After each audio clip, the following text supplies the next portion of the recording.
Now let's solve question number 55. It states here that in the given figure ABCD is a square, P is the midpoint of AB and PDC is a triangle. If BD is the diagonal and ARSQ is a straight line, then DRQC is always A out of these four options. So let us observe this diagram. Here ABCD is a square, all sides of the square are equal.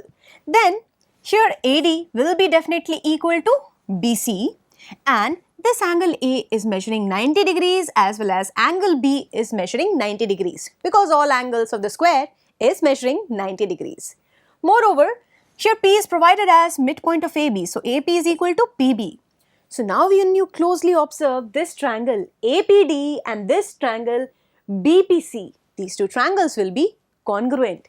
Here I have triangle APD congruent to triangle BPC. Taking this into consideration, here I get by CPCT that this angle ADP is equal to this angle BCP. I am considering these both to be equal to theta. Now let's observe here the triangle ABS and CBS. When I take here triangle ABS and CBS, then in that case you can clearly see AB is equal to BC because these are sides of the square and diagonal of a square bisects the opposite angles. So here this angle B is measuring 90 degrees. So this angle is of the measure 45 degrees while this angle is of the measure 45 degrees. So firstly I have the side AB equal to the side BC. Then I have this angle of 45 degree equal to this angle of 45 degree and this side BS is common to the triangle ABS and CBS. So I could definitely say here triangle ABS is congruent to triangle CBS. Taking that into consideration, I get the corresponding angles equal. These are congruent by SAS congruence criteria. So here this angle BCP will be definitely equal to this angle BAS. So this is also equal to theta. Now if this angle is equal to theta, here whole angle A is measuring 90 degrees. So this remaining portion is equal to this remaining portion, that is angle DAR is measuring now 90 degrees minus theta.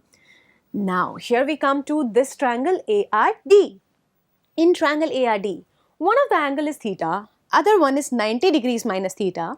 So when you take angle sum property in this triangle ARD, here one angle is theta, other one is 90 degrees minus theta. By angle sum property, you will obtain that this third angle is measuring 90 degrees.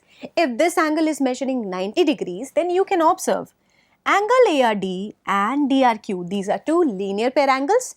So this angle will also measure 90 degrees. So now I come to this quadrilateral DRQC. Here this angle DRQ is measuring 90 degrees while this angle DCB, which is DCQ, is equal to 90 degrees too because that's an angle of the square. So that gives me sum of these two angles equal to 90 plus 90, 180 degrees. So I get here DRQ plus DCQ is equal to 180 degrees. When sum of the pair of opposite angles of a quadrilateral is measuring 180 degrees, then I clearly get there that this is a cyclic quadrilateral. So I could write here this triangle DRQC is cyclic quadrilateral. It is cyclic quadrilateral. So the sum of the pair of the opposite angles, that is RDC plus RQC, will be also equal to 180 degrees. So here I clearly see that in this quadrilateral DRQC, I will be always getting that it is a quadrilateral with sum of the pair of opposite angles equal to 180 degrees. So I get the correct answer for this question as option number 3. So answer for this question will be option number 3. I hope it is clear to you. Let's proceed to our next question. Now let's discuss question number 56. It states that 17 into 3 into 5 into 4 raised to the power 25 can be written as one out of these four options. So very first, let's write here this given expression. This is 17 into 3 into 5, which is 15 into 4 raised to the power 25. if you observe 17, this is actually 16 plus 1, and here 15 is 16 minus 1. So I can clearly observe here I have an algebraic identity a plus b into a minus b. That is a square minus b square. So this is square of 16 minus 1, and 16 is itself 4 square. So this will be taking the shape of 4 raised to the power 4 minus 1 into 4 raised to the power 25. On simplification, I obtained here 4 raised to the power 29 minus 4 raised to the power 25. So you can clearly see the correct answer for this question is option number 2. So I have found the correct answer, which is option number 2. I hope it is clear to you. Let's proceed to our next question. Now let's discuss question number 57. It states that which of the following is a common factor of p of x, which is x square plus x minus 2, and q of x, which is x cube minus 7x plus 6. So out of these 4 options, you have to obtain the common factor of these two. So when you factorize p of x, it could be easily factorized using the middle term splitting in the form x plus 2 into x minus 1. So it has got 2 factors, x plus 2 into x minus 1.